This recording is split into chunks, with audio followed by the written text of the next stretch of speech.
Welcome back to Golf Climb 2026, my story of how I'm trying to rank top 10 on my local climb this year. I'm Sean, and this is my second race on Zwift. If you missed the last episode, you would have seen my first ever race where I completely muffed the ending. At the very end, I had my mark for when I was going to uncork, and it turns out that mark was about half a mile past the finish line, and as I started my sprint, I was gliding right under the finish line. So I ended up taking third for my first race, which wasn't bad at all, but I knew I could have gotten first. So that was a bummer. This is the same course. Is there redemption? That's what we're gonna find out. So coming into the race, I'm right in the middle of category D with a racing score of 279 and with an FTP of 215 from that first ramp test. I'm going to put the race results here at the end of this race to see if we improve at all on that. Out of the gate, the first thing I'm going to do differently than last race is amping my RPMs to around that 250 level so I can spring out of the gate at the front of the pack. And I nailed it. And this is great because it sets me up to stay here at the front of the pack, which is where I want to be. But soon I'm going to realize that this race starts out way hotter than the last one. I find myself hovering around that 225, 230 watt mark right out of the gate, which is completely different than the first race. So I feel like I'm in one right now.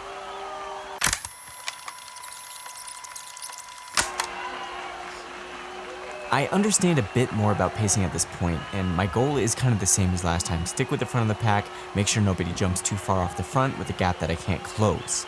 I'd like to keep everyone close, no larger than about 3 to 4 seconds gap. I'm pretty confident about closing that.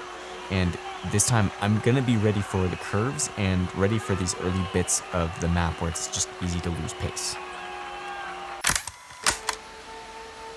The front of the pack starts to pull away through these S-curves, which made me work above that 300 watt level. Come on, boys. They're cranking today. I didn't want to go this hard out of the gate, but I definitely didn't want to get dropped so early on in the race. And as I mentioned already, I had a huge stir-fry lunch, so I'm starting to fight that back down more and more.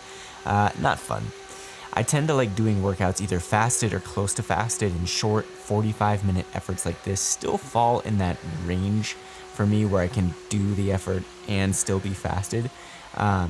So doing this effort on a full stomach, not ideal.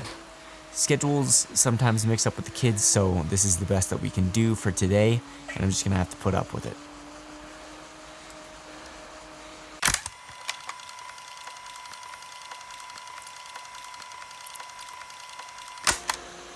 We're approaching this Dos Deane sprint, I don't know how to say that, and I'm looking at my pass time of 122.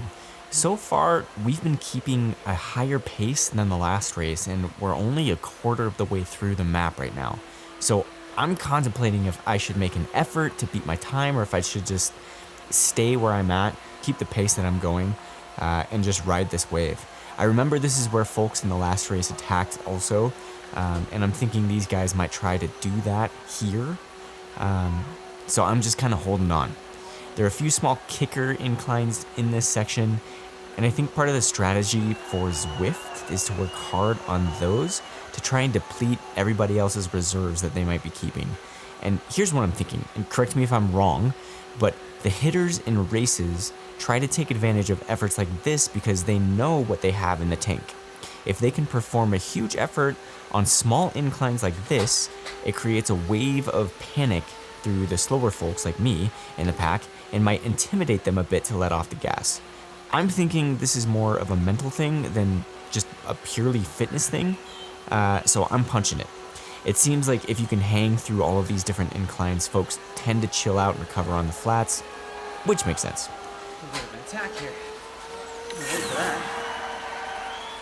Also, I've watched a few races from the A categories with guys online where there's a lot more push mentality through the entire race, so I'm sure all of this changes at different levels of the game, and of course in real racing. However, no matter what I'm trying to rationalize, I'm still getting dropped in this section, so I have to climb back into my pedals and burn a match or two to catch back up to the front of this pack. And I'm definitely feeling the burn already. If I'm honest, I'm looking at the map and the climb at the back, and I'm wondering if I'm gonna have the stamina to make it up in a decent position at all. It seems like these guys are out for blood today. Also, I'm racing in a range 2 version of this race. There's range 1 and range 2. I had to look up what those are. It has to do with Zwift racing score brackets, with range 1 featuring generally lower thresholds versus range 2. And I understand that means that range 2 is generally more competitive as a result. This is a range 2 group, so my maths are checking out at this point as my legs start to fall off. That's off, mate. Here's some proof that I'm actually learning something. Last race, I decided to eat a kind bar, which was one of the worst ideas I could have had. Chewing a dry bar through gasps of air is not doable at all for a race. And this time, I grabbed one of my kids' applesauce pouches, a small source of calories at like 70 grams per pouch, but all of them are basically sugars, fast digesting sugars, so I'm looking for a little bit of punch to keep me rolling. This is fast. It's not endurance racing, so I want to fuel with stuff that's going to burn really quickly. At least that's my thought with all of this at this point. There was a comment on the last video that mentioned gummy bears as a great race snack, which I'm definitely going to be keeping in my back pocket for the future for sure.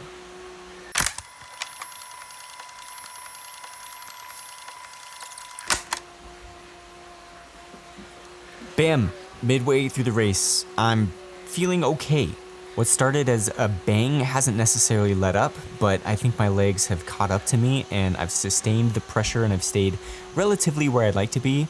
But I know the rest of the way is going to need a steady pace in order for me to make it up that last climb. Something I'm focusing on right now is my pedal stroke and trying to keep them as buttery as possible.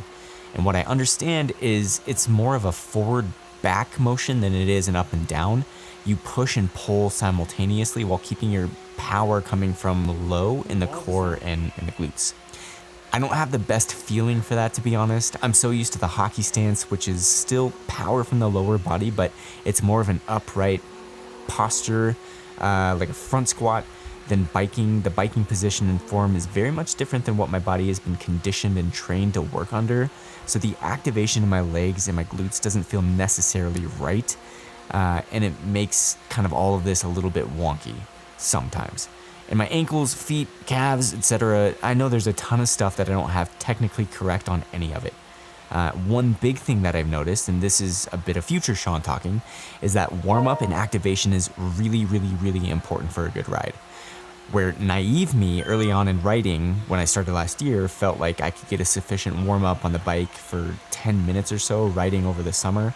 If I just went out for a ride, future me understands that if I want to actually perform on the bike, it's important to activate the muscles and the mobility needed with efforts on the bike. So I'm doing a lot of different hip and ankle and glute activations after a nice warm up on the spin cycle. This is also great for recovery.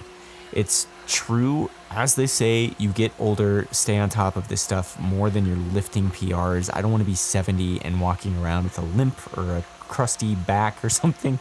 That is not a future that I look forward to. And what I'm really noticing is the fatigue and strain this work puts on my calves. As a hockey player, your ankles are pretty much locked into a rigid boot.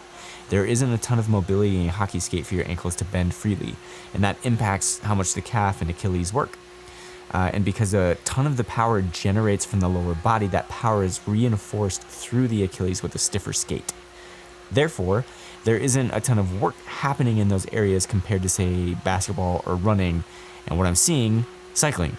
My ankles and calves have been routinely stiff since starting the sport early last year, and a large part of my focus has been routine in making sure those parts of my body get more attention. I've seen enough horror stories of Achilles snapping, and taking care of this part of the body has become insanely important for me. I see Lee make an attack here, and I'm anticipating the first 3 guys to follow suit.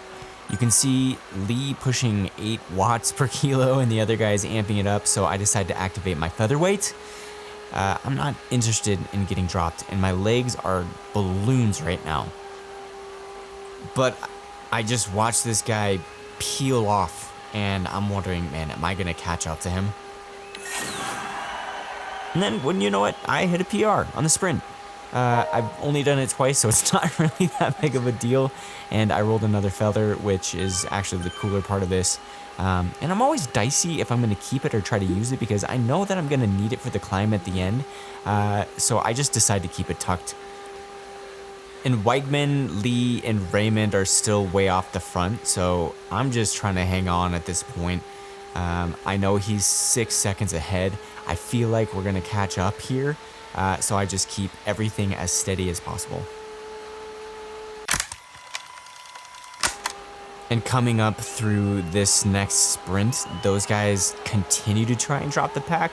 So I'm going to give a bit more effort to try and bridge this giant gap here. And I'm just worried that at this point in the race, I'm going to fall way off pace and not be able to recover. That's all I keep thinking about. I have to stay on the gas, but I can't burn all of these matches chasing the front of the pack. I know that's not the right thing to do. However, I also know that if I don't catch up to them, there's no way I'm going to make it to the bottom of this next climb and be okay for that. So I'm just going to keep the watts as high as I can without burning up and try to bridge this gap, which luckily it happens.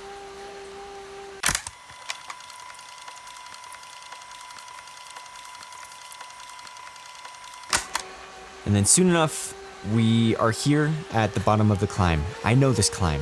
I'm gonna make sure I'm as close to the front as possible. I don't wanna fall behind at all, like not even a little bit. So my whole strategy right now is to pace myself as close to that pole position as I possibly can, even though I'm starting to fall apart.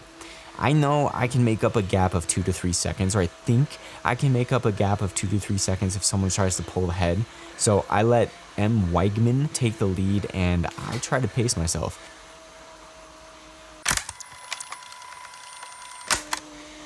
My heart rate is already way over 180. My watts are hovering around that 250 average, and I just watch as this Weigman guy pulls further and further away. That gap gets to a whopping 10-second level, and I almost make up my mind that first place is just out of reach at this point. There's no way with how my legs feel that I can get 10 seconds back. So I push as much as I possibly can to test that. Sure enough, coming out of that yellow section, I'm toast. I'm just gonna try to hang on for dear life. Also, I dropped my towel earlier, so here we go, tarps off for the boys, and I hit the feather. I wondered when I rolled it if I should save it for the last half of this climb, but honestly, I was so burnt out right here, and the guys felt like they were just gonna pull away. I knew I needed to keep my power where it was, so that feather was the only lifeline that I had. Gosh, I'm so worked right now, and that lunch is creeping further and further and further up my esophagus. Not cool. Not freaking cool. I see this hairpin coming up and I recognize it. That's the same one from last race. This is close to where I started to mistime my effort last time. Instead of looking at the colored map, which is what I was doing last time, I'm looking at the ticker letting me know the remaining distance. So last race, I had my sights set on a longer flat, a blue section of this colored map, which I thought meant it would be a sprint. It wasn't. That was after the finish line. But not this time, folks. Fool me once, shame on me. Fool me twice, well, you fooled me, but you ain't gonna fool me again. I don't know when a good time to sprint is. Some guys go as early as that 0.3 of a mile. Some guys go with like 1,000 meters left. I'm still working out what's best for me and what is best for my power. But whatever the case is, I know that I'm hurting right now. My sprint ability is going to be little, if any. So I think my best bet is to stay as close to this front position as I can. And I want to start upping my power around that 0.2 miles left.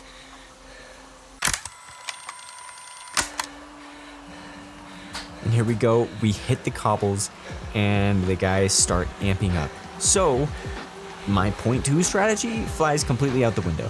I need to keep this pace and I just need to suck up the effort here and make it to the finish. Weigman is over a full minute ahead. First place is so far out of reach that I can't even smell it. So with 800 feet left to go, I get on the horse and I start hammering as hard as I possibly can.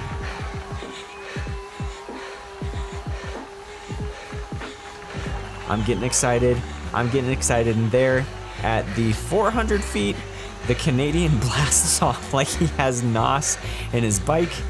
Absolutely insane. So I try my best to catch up to Roy Neo and take third home, but he also hits a nice effort here at the very end and takes third from me. I take home fourth. Not a bad finish at all. At least I knew where the finish line was this time. And also, with that result, I leveled up 7 racing points, putting me at 286. We're still a ways off from that C group, but it's cool to know that we're on our way. What a race. This was a lot of fun. Not as good as last time. I took third home last time in my first race ever, but this one was great. It was a harder group. It was a harder workout, and I'm stoked to keep this going. So until next time, keep riding.